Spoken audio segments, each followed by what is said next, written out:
은혜 베푸시는 하나님, 어두운 밤을 해치시고 새벽을 깨우시는 하나님 앞으로 나아갑니다. 주께서 예비하신 이 자리, 이 시간이 참으로 복됨을 고백합니다. 세상은 아직 어둠의 힘이 강한 것 같습니다. 하지만 우리가 예배를 마치고 이 성전을 나갈 즈음 이 어두움을 물리치는 미명이 비칠 것을 우리가 알듯 주의 은혜와 정의가 이 온 세상을 비추어 주실 것을 믿으며 오늘 하나님 앞에 머리 숙입니다.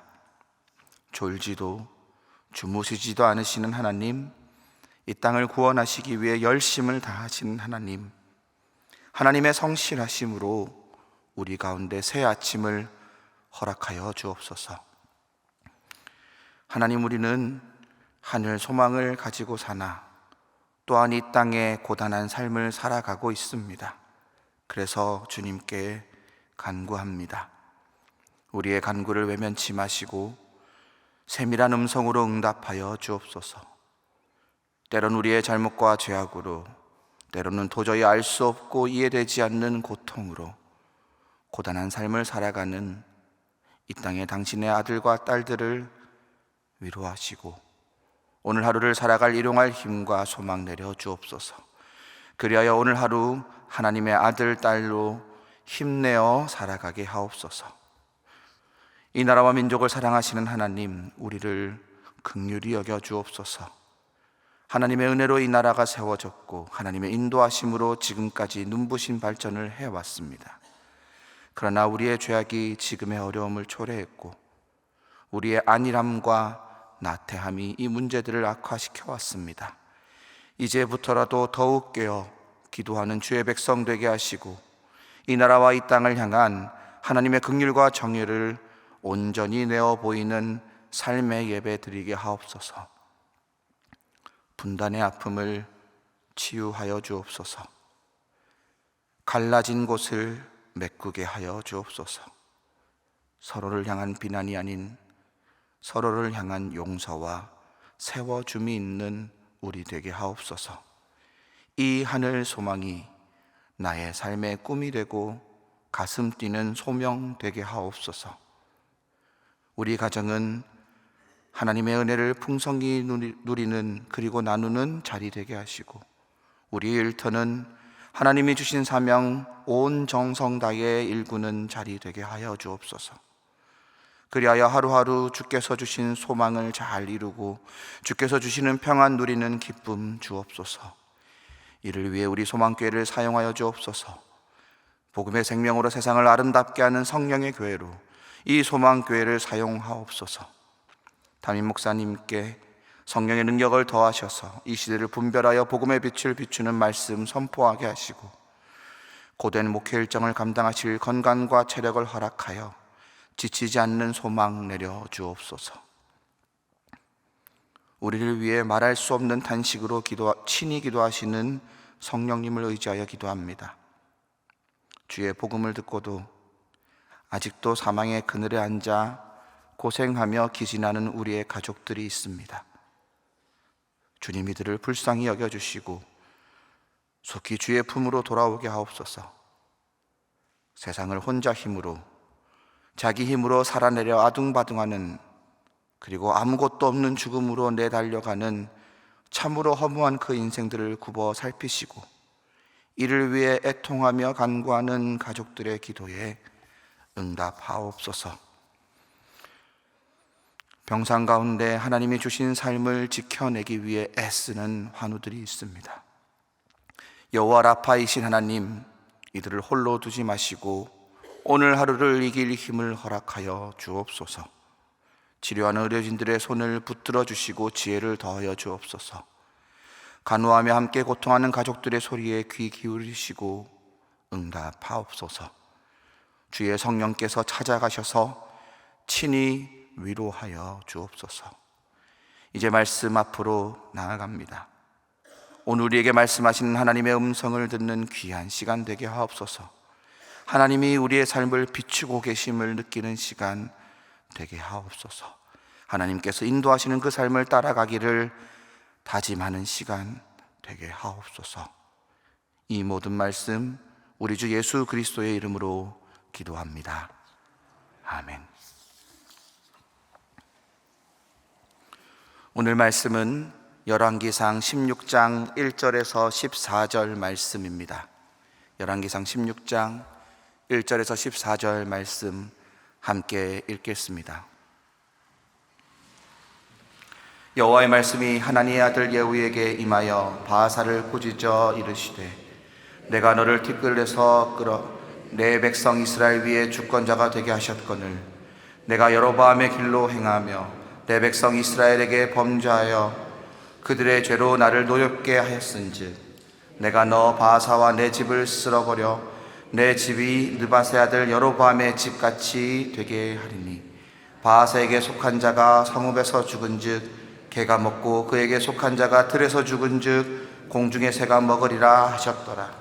바하사의 남은 사적과 행한 모든 일과 권세는 이스라엘 왕 역대의 지략에 기록되지 아니하였느냐. 바하사가 그의 조상들과 함께 자매 디르사에 장사되고 그의 아들 엘라가 대신하여 왕이 되니라. 여호와의 말씀이 하나니의 아들 선지자 예후에게도 임하사 바하사와 그의 집을 꾸짖으심은 그가 여로보암의 집과 같이 여호와 보시기에 악을 행하며 그의 손의 행위로 여호와를 노엽게 하였음이며 또 그의 집을 쳤음이라. 유다의 아사왕 제26년에 바하사의 아들 엘라가 디르사에서 이스라엘의 왕이 되어 2년 동안 그 왕위에 있으니라. 엘라가 디르사에 있어 왕국 맡은 자 아르사의 집에서 마시고 취할 때에 그 신하 곧 병거 절반을 통솔한 지휘관 시므리가 왕을 모반하여 시므리가 들어가서 그를 쳐 죽이고 그를 대신하여 왕이 되니 곧 유다의 아사왕 제27년이라. 시므리가 왕이 되어 왕위에 오를 때에 바하사의 온 집안 사람들을 죽이되 남자는 그의 친족이든지 그의 친구든지 한 사람도 남기지 아니하고 바하사의 온 집을 멸하였는데 선지자 예후를 통하여 바하사를 꾸짖어 하신 여호와의 말씀같이 되었으니 이는 바하사의 모든 죄와 그의 아들 엘라의 죄 때문이라. 그들이 범죄하고 또 이스라엘에게 범죄하게 하여 그들의 헛된 것들로 이스라엘의 하나님 여호와를 노하시게 하였더라. 엘라의 남은 사적과 행한 모든 일은 이스라엘 왕 역대의 지략에 기록되지 아니하였느냐. 아멘. 오늘 읽은 열왕기상 16장 1절에서 15절에는 이스라엘의 두 왕에 대한 이야기가 실려 있습니다. 바로 바하사와 그의 아들 엘라의 이야기입니다. 이 두 왕의 이야기는 따로 떨어뜨리지 않고 한 세트로 읽는 것이 마땅합니다. 지난 토요일에 함께 묵상한 본문의 말씀대로 바하사는 그 전 왕 여로보암의 아들 나답 왕을 죽이고 모반하여 새로운 이스라엘의 왕이 되었습니다. 이때 여로보암의 집을 쳐서 멸족시켰는데요, 이것은 바하사 자신의 왕권 강화의 목적도 있었겠지만 여로보암 가문의 악행을 심판하시는 하나님의 진노로 인한 섭리도 있었습니다. 바하사는 앞서 살펴본 대로 24년 동안 이스라엘을 통치했는데요, 굉장히 긴 시간입니다. 이 긴 통치의 기간은 바하사의 왕권과 통치가 강력했음을 반증하는 증거입니다. 그러나 그의 통치에 대한 하나님의 평가는 아주 분명합니다. 오늘 2절 말씀입니다. 내가 너를 티끌에서 들어 내 백성 이스라엘 위에 주권자가 되게 하셨거늘 내가 여로보암의 길로 행하며 내 백성 이스라엘에게 범죄하게 하여 그들의 죄로 나를 노엽게 하였은즉 바하사 너는 여로보암의 길로 행했다. 그리고 내 백성 이스라엘에게 범죄하도록 하였고 이것이 나 여호와를 노엽게 하였다. 바하사가 기억하십니까? 바하사가 어떻게 왕이 되었습니까? 그는 왕가의 가문이 아니었죠. 아마도 신분이 낮은 사람이었던 것 같습니다. 블레셋과의 전쟁통에 그 전 왕이었던 나답에게 반역하여 나답을 죽이고 왕이 된 인물입니다. 이렇게 말씀하십니다. 너는 티끌이었다. 그러나 내가 너를 써서 내 백성 이스라엘의 주권자가 되게 하였다. 여로보암의 길을 따르던 이스라엘 왕국을 새롭게 하기 위해 하나님은 바하사를 들어 쓰셨지요. 하나님은 분명 여로보암의 길을 악하다 평가하시고 그와 그의 가문에게 심판의 메시지를 주셨습니다. 여호와의 심판을, 그 예언의 메시지를 현실로 실행시킨 인물이 누구입니까? 바로 바하사입니다. 그러나 너무 역설적이게도 바하사에 대한 하나님의 평가는 어떻습니까? 그가 처단했던, 그가 심판했던 여로보암과 같은 길을 걸었다 합니다. 마치 여로보암과 판박이 인생을 산 것 같습니다.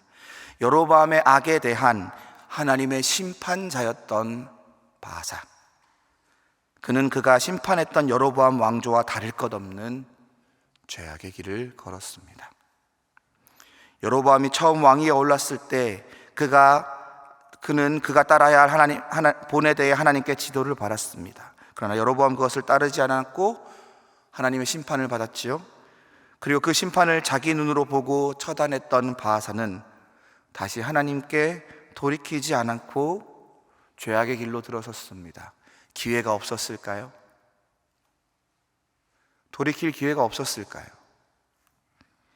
24년이라는 시간이 기회였습니다. 하나님은 그가 돌이키길 기다리셨습니다. 그러나 그는 결국 돌이키지 않았습니다. 여로보암이 선지자 아히야를 통해 하나님의 심판의 선고를 받듯이 바하사는 선지자 예후를 통해 하나님의 심판 예언을 듣게 됩니다. 3절 4절 말씀입니다. 함께 읽겠습니다. 내가 너 바하사와 내 집을 쓸어버려 내 집 느바세 아들 여로보암의 집같이 되게 하리니 바하사에게 속한 자가 성읍에서 죽은즉 개가 먹고 그에게 속한 자가 들에서 죽은즉 공중의 새가 먹으리라 하셨더라. 너와 내 집을 쓸어버리겠다, 이렇게 표현하는데 사용되는 히브리어는 바야르인데요, 이것은 여로보암을 향한 심판 메시지에도 동일하게 사용된 용어입니다. 이 바야르는 성경 곳곳에서 하나님의 강력한 심판을 심판을 표현할 때 사용하는 용어입니다. 또한 고대 이스라엘 사람들에게는요, 이 죽은 자의 시신이 어떻게 되는지가 하나님께 축복받은 자인지 저주받은 자인지를 평가하는 풍습이 있었는데요, 그들의 시체가 개가 먹고 공중의 새가 먹는다는 메시지는 바하사의 집안이 하나님의 심판을 받는 집안이라는 것을 보여주는 것입니다. 여기까지는 여로보암과 아주 유사하지요. 그런데 여로보암과 조금 다른 평가도 눈에 띕니다. 열왕기상 14장 18절에 보면 여로보암의 아들이 죽었을 때 이스라엘이 함께 슬퍼했다라는 기록이 나옵니다. 그러나 바하사와 관련된 심판에서, 그의 가족들과 가문이 죽는 그 심판에서 그의 죽음이나 그의 관련된 자들이 죽음을 이스라엘이 슬퍼했다라는 표현이 나오지 않습니다. 왕가의 일원이 죽었을 때 백성이 슬퍼했다라는 것은 그 왕가를 향한 백성들의 감정이 표현되는 것이죠. 최소한 여로보암 왕가는 백성들과 슬픔을 공유할 정도는 되었던 것 같습니다. 그러나 오늘 바하사의 심판 메시지 그리고 그의 죽음 이야기에서는 어떠한 백성들의 동요도 없습니다. 바하사와 그의 가문에 대한 이스라엘 백성들의 싸늘한 냉소가 느껴지는 대목입니다. 또한 여로보암의 경우 그의 죽음에 대해 단순히 왕의 사적을 기록하는 전형적인 형식으로 마무리되지요. 그런데 바하사는 여기에 한 가지 추가됩니다. 7절 말씀 제가 읽어드립니다. 여호와의 말씀이 하나님의 아들 선지자 예후에게도 임하사 바하사와 그의 집을 꾸짖으심은 그가 여로보암의 집과 같이 여호와 보시기에 모든 악을 행하여 그의 손의 행위로 여호와를 노엽게 하였음이며 또 그의 집을 쳤음이더라. 이는 단순히 바하사의 죄와 그 심판에 대한 것을 다시 진술하는 내용의 성격이 아닙니다. 오히려 선지자 예후가 등장해서 바하사를 꾸짖는 내용이 나오죠. 바하사와 그의 가문이 보시기에 올바로 통치하도록 여로보암이라는 반면 교사가 있었는데, 그럼에도 불구하고 바하사는 자신이 돌이키지 않을 뿐더러 이스라엘을 돌이키게 하지 않았죠. 예후 선지자의 심판 경고 메시지를 듣고도 돌이키지 않았습니다. 만약 그 메시지를 들었다면 돌이켰어야죠. 그러나 24년을 돌이키지 않았습니다. 그래서일까요? 바하사에 대한 여호와의 심판은 여로보암 때보다 좀 더 무서워집니다. 11절에 보면 바하사의 집안이 멸절될 때 그의 가문들뿐 아니라 그의 친구들까지도 멸절됩니다. 이는 여로보암의 경우보다 그 심판의 대상이 확장된 것을 알 수 있습니다. 이제 바하사의 뒤를 이어 새로운 왕으로 바하사의 아들 엘라가 이스라엘 왕이 되었습니다. 그러나 그의 통치는 오래 가지 못합니다. 우리 9절 10절 말씀 함께 읽도록 하겠습니다. 엘라가 디르사에 있어 왕궁 맡은 자 아르사의 집에서 마시고 취할 때에 그의 신하 곧 병거 절반을 통솔한 지휘관 시므리가 왕을 모반하여 시므리가 들어가서 그를 쳐 죽이고 그를 대신하여 왕이 되니 곧 유다의 아사왕 제27년이라. 바하사의 아들 엘라는 2년이라는 짧은 기간을 통치했을 뿐입니다. 아마 바하사의 가문을 하나님이 더 이상 그냥 내버려 두실 수는 없었던 것 같습니다. 그리고 시므리의 모반으로 인해 엘라는 죽고 바하사 왕조는 종결됩니다. 자세히 보면 이 엘라의 죽음은 마치 바하사가 여로보암의 아들 나답을 블레셋 전쟁터에서 모반으로 죽이고 왕위에 오른 것과 비슷한 장면인 것 같습니다. 바하사의 아들 엘라도 마찬가지입니다. 그런데 바하사의 아들 엘라는 나답보다 더 못했던 것 같습니다. 오늘 읽지는 못했지만 왕상 열왕기상 16장 15절에 보면 시므리가 엘라를 죽이고 7일간 왕이 되었을 때에 그때는 블레셋 땅 기브돈에서 이스라엘과 블레셋이 전쟁하고 있었습니다. 그때 이스라엘 왕 엘라가 어디 있었다고요? 오늘 9절에 보면 왕궁 맡은 자 아르사의 집에서 마시고 취하고 있었습니다. 엘라는 전쟁터가 아닌 수도 디르사의 왕궁에서 파티를 하며 술 취해 있었습니다. 한 나라의 왕이 신하들과 백성들이 전쟁터에 있는데 그 근처에도 있지 못할 망정 술에 절어 있었다니요. 적어도 나답은 왕이 있어야 할 자리를 알았던 것 같습니다. 그런데 이제는 엘라는 왕이 있어야 할 자리마저도 지키지 못하는 더 악화된 이스라엘 왕조의 모습을 보여줍니다. 자리를 지키는 게 중요합니다. 그게 뭐 중요한 건가? 사소한 거다 평가절하할 수도 있지만 실은 많은 문제들이 자기의 자리를 지키지 않을 때 발생합니다. 다윗이 언제 범죄했습니까? 다윗은 늘 전쟁터에 앞장서는 사람이었지요. 다윗은 늘 전쟁터에 앞장서는 사람이었습니다. 블레셋과의 싸움에서, 골리앗과의 싸움에서 그가 심지어 병사가 아니었음에도 앞장서는 사람이었지요.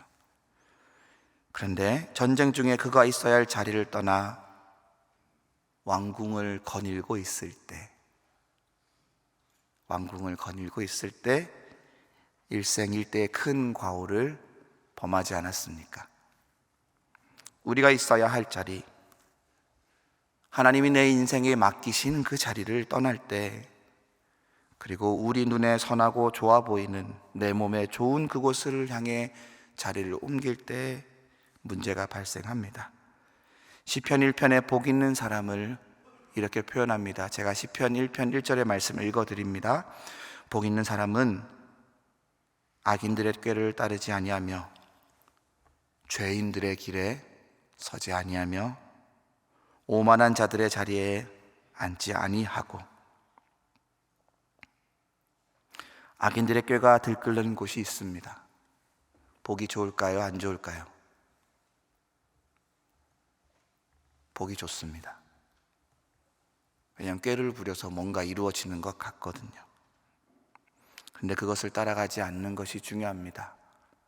꾀를 부리지 않는 나의 자리를 지키는 게 중요합니다. 서면 좋아 보이는 그 길이 있습니다. 그러나 그 길에 서지 않는 것이 중요합니다. 사람들이 그리 탐하는 그 자리를 앉지 않는 것도 중요합니다. 거기보다 하나님이 지금 여러분에게 맡기신 그 자리를 지키십시오. 지켜내는 싸움도 싸움입니다. 밖에 나가서 열심히 전쟁하는 것도 싸움이지만요, 나에게 맡겨진 것을 애써 지켜내는 것도 참 귀한 싸움입니다.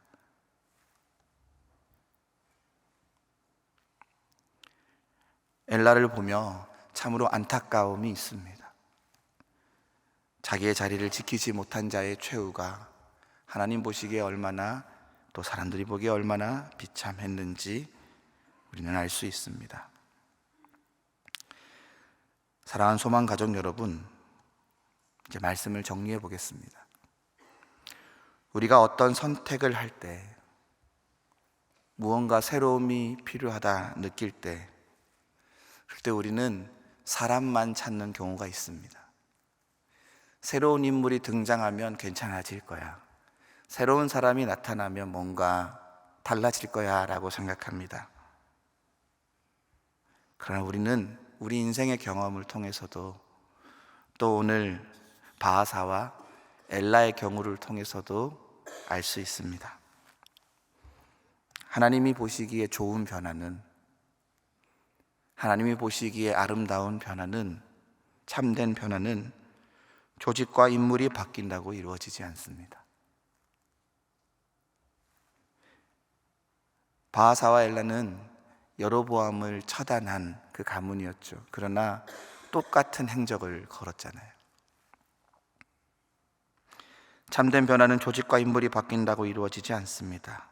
그것은 새롭게 하시는 하나님의 역사에 동승하는 사람이 일구어내는 것입니다.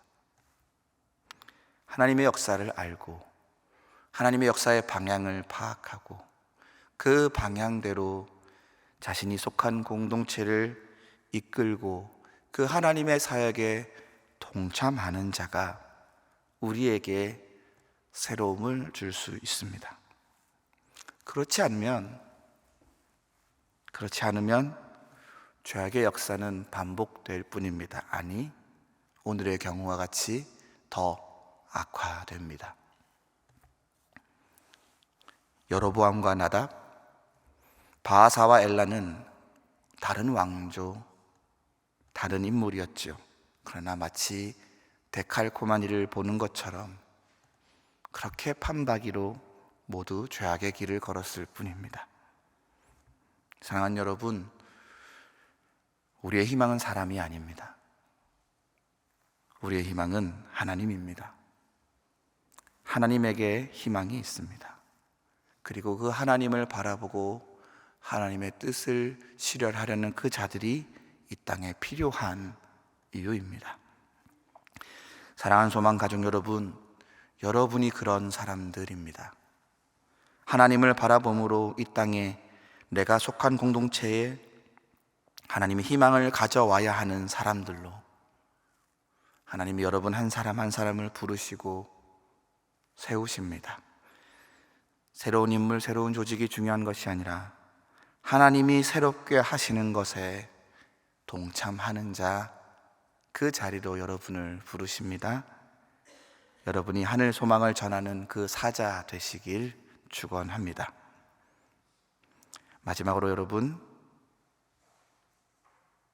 이 땅에는 자기의 자리를 잘 지키는 사람이 필요합니다. 있어야 할 그 자리, 그것을 견고히 든든히 세우는 소망 가족 되시길 부탁드립니다. 특별히 하나님이 맡기신 자리들이 있습니다. 가정에서의 자리, 직장에서 여러분들의 사명의 자리, 공동체의 자리, 예배와 기도의 자리, 순종의 자리를 지켜가는 복된 여러분 되시길 축원합니다. 오늘 주신 말씀 마음에 새기면서 함께 기도의 자리로 나아가겠습니다. 하늘에 계신 우리 아버지, 아버지의 이름을 거룩하게 하시며 아버지의 나라 오게 하시며 아버지의 뜻이 하늘에서와 같이 땅에서도 이루어지게 하소서. 오늘 우리에게 일용할 양식을 주시고 우리가 우리에게 잘못한 사람을 용서하여 준 것 같이 우리 죄를 용서하여 주시고 우리를 시험에 빠지지 않게 하시고 악에서 구하소서. 나라와 권능과 영광이 영원히 아버지의 것입니다.